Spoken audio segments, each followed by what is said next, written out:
자, 이번 강좌에서는 가압류에 관한 내용을 총 정리해 볼까 합니다. 이 가압류란 것은 어떨 때 하는 것이고 또 어떤 요소를 갖추어야 가압류가 가능한가 뭐 이런 것도 봐야겠고, 그 다음에는 어떤 가압류 형태가 있는가, 종류는 어떤 게 있는지도 우리가 좀 알아둬야 되겠고, 또 그 가압류를 하는 방법은 또 어떻게 해야 되는가, 절차를 이렇게 조금 알아봐야 되겠고, 뭐 요건과 함께 말입니다. 그리고 이 가압류가 이루어졌을 때 그 효과는 어떻게 발생하는가, 어떤 내용이 있는가, 이런 것도 알아둬야겠습니다. 마지막으로 이 가압류는 결국은 해소해야 되겠죠. 풀어야 되지 않겠습니까? 그래서 이게 푸는 사유라든지 이런 것들도 한번 정리를 한번 해보겠습니다. 자, 먼저 가압류. 이 도대체 가압류는 어떤 거냐 이 말이죠. 이거는 법 절차입니다. 법 절차예요. 어떤 법 절차냐 하면, 이 채권자가 자기 채권의 회수를 위해서 채무자의 재산을 안전하게 보존시켜 놓기 위한 절차입니다. 보통 이걸 뭐라고 하냐면 채무자 재산의 보존 절차다 이렇게 해요. 그렇다면 여기는 누가 채무자 재산을 보존할까요? 당연히 채권자겠죠. 채권자가 실행하겠죠. 자, 이때 우리는 조금 더 상세하게 설명하면, 이 채권자가 지은 채권은 기본적으로 금전 채권의 하나입니다. 그래서 금전 채권, 즉 금전을 목적으로 하는 내용의 채권으로 바뀔 수 있는 것, 장차 뭐 이런 내용이어야 돼요. 그래서 기본적으로는 금전 채권이다, 성격이. 그럼 여기에 채무자는 금전 채무를 변제해야 될 그러한 채무를 갖고 있는 사람이게 됐죠. 그 사람이 채무를 변제 안 하면 그 채무자 재산을 안전하게 보호시켜서 그 나중에 강제집행하기 위해서 그 재산을 잡아둔다, 뭐 이런 이야기죠. 우리가 보통 여기 가압류할 때 가는 임시적으로 이렇게 이야기해요. 뭐 임시적으로 또는 일시적으로. 그래서 이런 뜻입니다. 뭐 가압류, 가등기, 가처분 이럴 때 가짜 붙죠. 그럴 때 전부 다 그 의미는 임시적으로, 일시적으로 이런 뜻입니다. 물론 여기 압류라는 것은 어떤 물건을 꽉 쥐고 있다 이런 이야기죠. 확보해 둔다 뭐 이런 이야기입니다. 여기서 이 말을 정리해 보면, 채무자의 이 재산이 결국은 채권자의 금전 채권의 변제의 대상으로 이루어진다는 것이죠. 그래서 그 재산을 안전하게 확보해 두는 거다. 이걸 보존, 이런 뜻이에요. 그래서 강제집행, 이것을 위해서, 이것을 시행하기 위한 보존 절차예요. 강제집행하기 위한 보존 절차다, 이렇게 보시면 돼요. 이렇게. 이걸 우리는 가압류라 합니다. 따라서 가압류하는 사람은 누가 하죠? 채권자가요.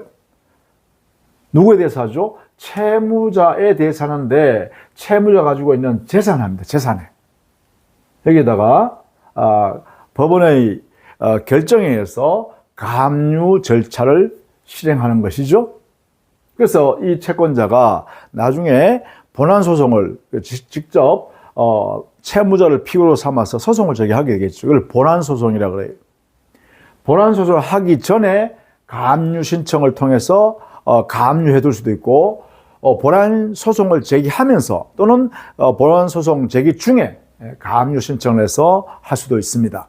그래서 기본적으로는 그 채권자는 금전 채권 또는 금전으로 바뀔 수 있는 채권, 이런 내용을 기본적으로 해서 그 채권을 안전하게 강제집행하기 위해서 채무자 재산을 이렇게 미리 확보해 두는 임시적인 절차다, 이렇게 이해해 두시면 되겠습니다.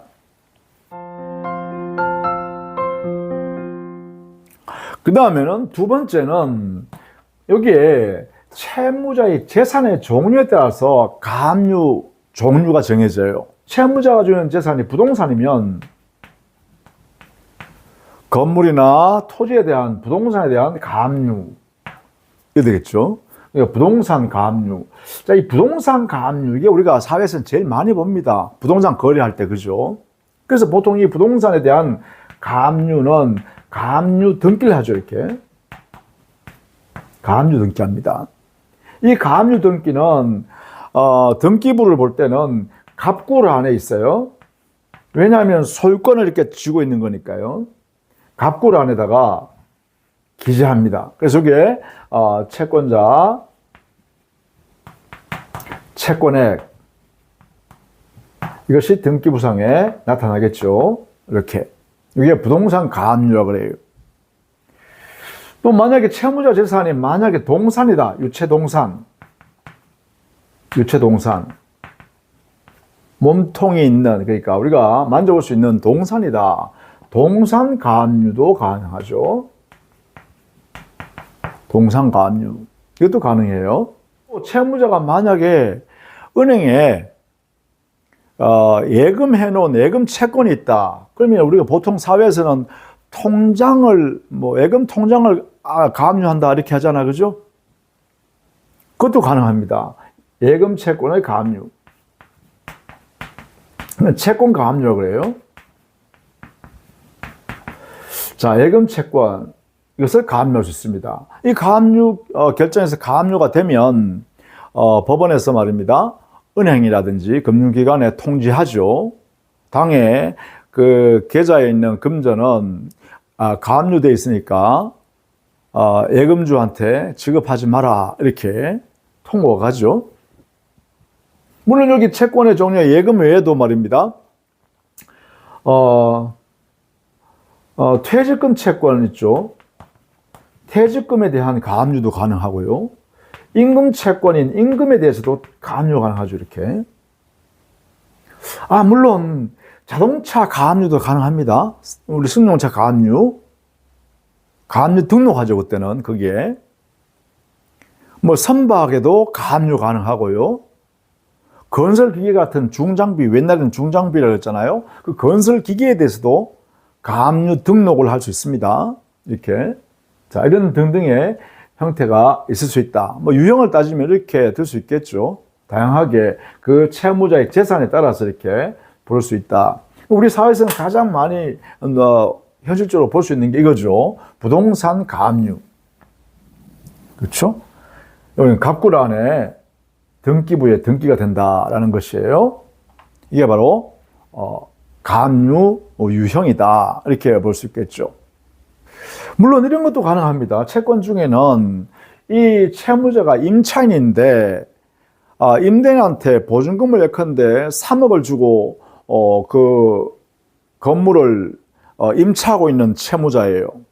그러면 임대차가 종료하면 이 임차인인 채무자는 임대인에 대해서 3억의 보증금 반환 채권이 있잖아요. 그럼 이때 이 채권자는 채무자가 가지고 있는 보증금 반환 채권을 압류할 수도 있겠죠. 그렇죠? 보증금 반환 채권, 이것을 압류할 수 있다. 이런 등등의 종류에 따라서 다양하게 이렇게 가압류가 가능하다. 채무자의 재산에 대해서 하는 것이다. 이런 이야기입니다.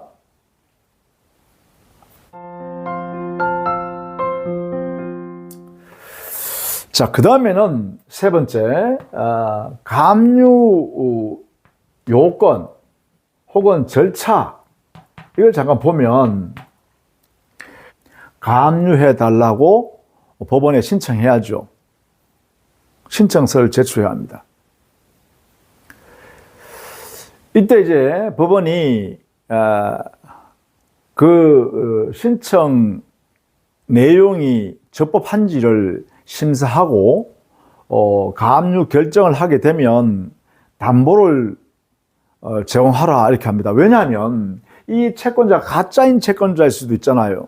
그러면 채무자 재산을 가짜 채무도 없는데 이 사람의 재산을 가압류를 허락해 줘버리면 이 사람은 자기 권리 행사, 재산권 행사가 제한을 받게 되잖아요. 그러니까 당연히 법원에서는 가압류, 채권자 너가 요구하는 서류가 다 돼 있는 거 보니까 가압류는 인정해 주겠다. 다만 혹시 모르니까 이 채무자를 보호하기 위해서 채권자 너는, 즉 가압류 신청한 너는 담보를 정해라, 이렇게 하는 것이죠.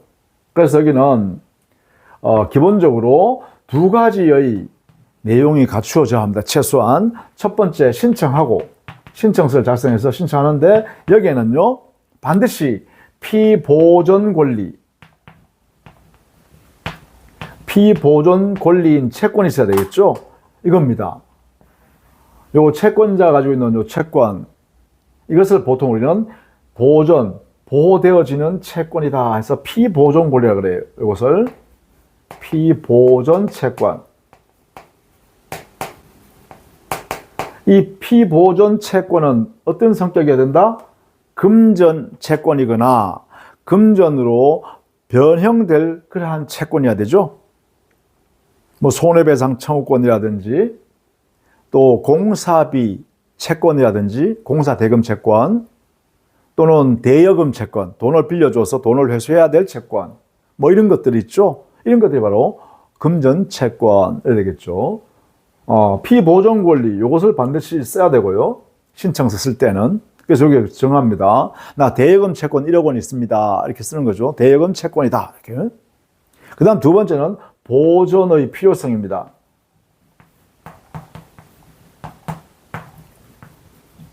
보존의 필요성을 반드시 요 신청서 작성할 때 기재해야 되죠. 보존의 필요성이란 것은 결국은 이런 거죠. 뭐 금전 채권 이것을 본안 소송을 지금 했는데 또는 제기하려 하는데 채무자가 이 재산을 다른 사람한테 이렇게 은닉하거나 팔아버릴 수도 있다. 그러니 그러한 우려가 있기 때문에 지금 변제기도 도래왔는데 변제 안 하고 지금 몇 번 채권에도 안 주고 있다. 그런 내용이죠. 물론 그때 요 신청서 작성해서 제출할 때는 이 보존의 필요성 또 피보존 채권이 존재한다는 것, 이것을 증명하기 위해서 뭐가 필요하겠어요? 있는 증거 다 제출해야겠죠. 법원에다, 그죠? 이걸 제출해야겠죠. 예컨대 차용증, 즉 채무자가 써준 차용증, 그 변제기 같은 거 다 기재되어 있을 거 아닙니까? 그런 것들이라든지 뭐 기타 등등 증거될 만한 것들을 전부 함께 제출해서 판사가 이 가압류 결정할 때 판사가 믿을만 하구나, 어느 정도 이렇게 신뢰가 갈 수 있도록 이러한 내용에 대해서 근거가 될 수 있는 증거들을 함께 제출해야 됩니다. 자, 그 다음에 두 번째는 이랬죠. 가압류 결정을 법원이 할 때는 반드시 뭐 한다 했어요? 담보 제공 명령 한다 했죠. 담보 제공하라라고 명령을 내립니다. 여기에 따라서 담보 제공을 해야 한다. 누가 담보 제공한다? 여기 있는 채권자가 담보 제공을 해야 됩니다. 채권자가. 보통 부동산 가압류 결정이 날 때는 현금으로 이렇게 담보를 제공하는 게 아니고 보통 보증보험을 들어서 보증보험 증서를 첨부해서 하면 돼요. 부동산에 대한 가압류할 때는. 그러나 여기에 채권 가압류 있죠. 이 채권 가압류할 때는 대부분 다 금전으로, 현금으로 담보를 제공하라 그래요. 이렇게 현금 공탁하라는 거죠. 현금 공탁하라. 이렇게. 그래서 담보 제공하게 합니다. 이렇게. 자, 이런 내용들이 있다. 자, 이런 두 가지를 최소한 갖추면 드디어 법원이 가압류 결정을 해서 부동산 같으면 가압류 등기를 하게 되고 기타 뭐 동산거면 동산 소유자한테 가압류 통지하게 되고 예금 채권 기타 이러한 채권일 때는 그 채무자의 채무자 제3채무자라고 그러죠. 다른 제3자인 채무자한테 이런 사실, 가압류됐다는 사실을 통지해 줍니다. 법원이 이렇게 지급하지 말라고. 자, 이렇게 하는 것이 바로 우리가 바로 가압류하는 모습이다. 우리 사회에서는 부동산에 대한 가압류가 항상 중요하니까 이 부분을 잘 알아두시면 좋겠습니다. 그렇죠?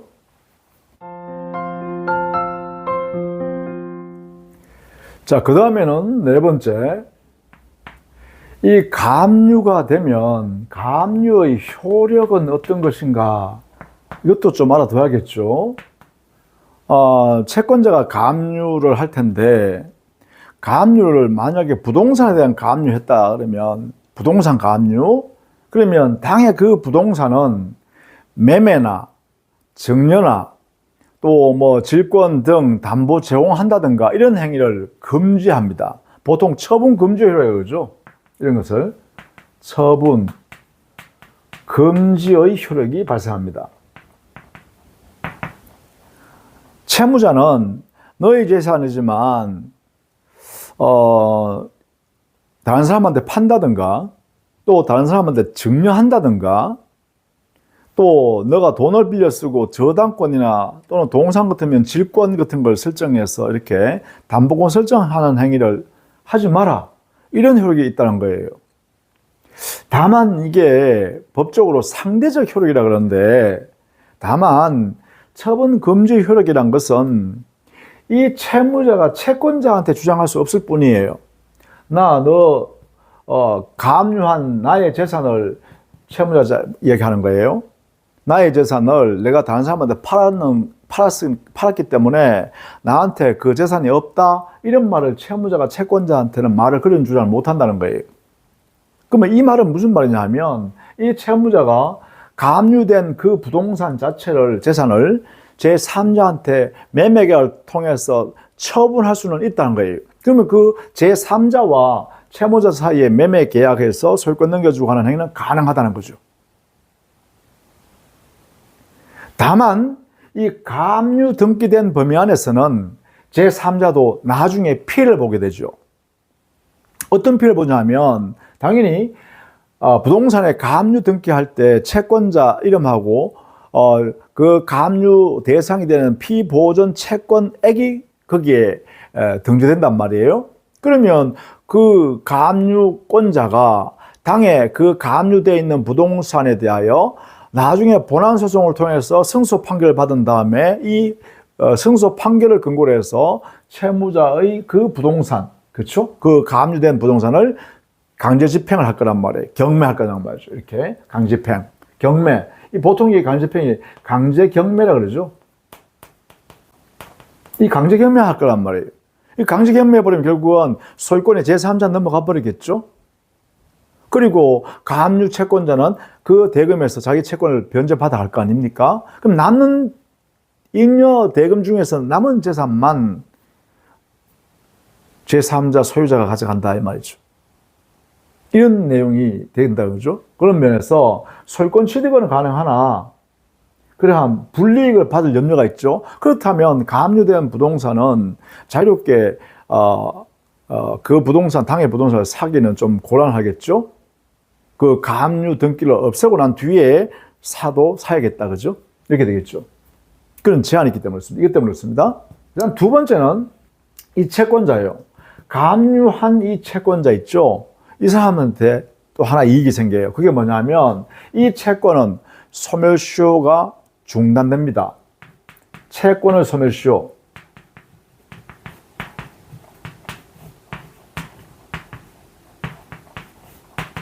중단의 효력이 생깁니다. 자기 채권 소멸시효가 다시 진행하는 거죠. 새롭게 시작하는 거예요. 이렇게. 그래서 소멸시효 중단의 효력이 가압류에서 발생한다라는 것이죠. 이렇게. 자, 그다음 마지막에는 다섯 번째, 이 가압류 내용을 이제 해소시켜야겠죠. 풀어 없애야겠죠. 예컨대 부동산 등기부상의 가압류를 이제 소멸시켜야 될 것이고, 또 채권이나 유체 동산에 가압류되어 있는 것들도 그걸 해소시켜야 될 거 아닙니까? 풀어야겠죠.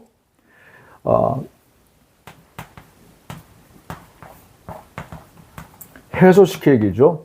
없애는 거예요. 이것은 채권자가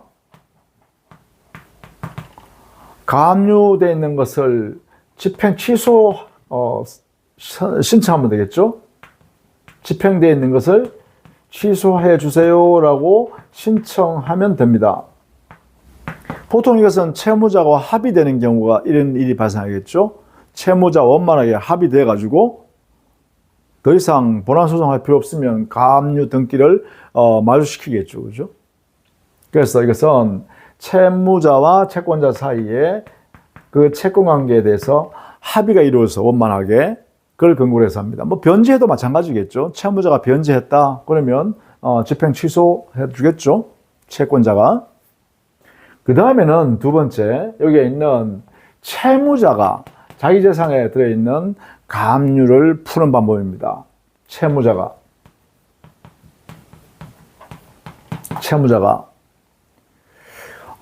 가압류 신청 들어왔을 때 그걸 알고 이의 신청, 가압류 결정 났다가 통지 왔을 때 이의 신청을 통해서 채무자가 이 가압류를 취소시킬 수 있겠죠. 그때는 뭐 예컨대 피보정 권리인 금전 채권을 내가 이미 변제했다. 그리고 뭐 내용이 합의되었다. 또 보존의 필요성이 없다. 등등 이런 것을 다투면서 이의 신청을 통해서 할 수 있습니다. 이의 신청. 가압류 결정이 됐다는 사실을 통지받았을 때 그때 채무자가 법원에다 이의 신청서를 제출하는 거죠. 그래서 다투는 거죠. 그 다음에는 가압류 결정에 의해서 가압류 등기가 되었다. 그러면 이제 집행 취소해야죠. 집행 취소 신청하는 거죠. 이렇게. 뭐 예를 들면 채무자가 법원에다가 채권자에게 본안소송 제기의 명령 신청을 하고 그에 따라서 법원이 이 채권자, 즉 가압류 채권자에 대해서 본안소송 제기 명령을 하게 되고 그 명령한 후 상당 법에 정해진 일정한 기간 내에 이 채권자가 본안소송을 제기하지 않으면 그때 채무자가 집행 취소 신청을 할 수 있다 이 말이죠. 또 예를 들면 이런 것도 들 수 있죠. 법원의 명령에 의해서 이 가압류를 풀려면 담보를 제공하라 이렇게 법원이 명령을 내렸어요. 이게 채무자한테. 그러니까 채무자가 뭐예요? 법원의 명령에 따라서 담보 제공하라는 그 내용을 만족시켰을 때, 담보를 제공했을 때예요.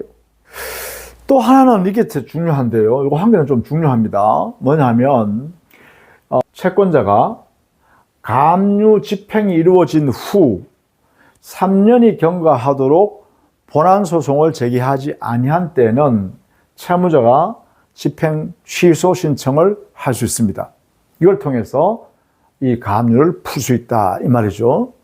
이렇게 해서 가압류 관계를 이렇게 이런 내용으로 우리 법에서는 다루고 있다라는 것입니다.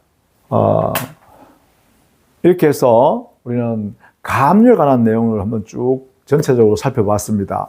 많은 도움이 되었기를 기대하겠습니다. 다음에는 더 좋은 테마를 가지고 다시 돌아오겠습니다. 자, 수고했습니다.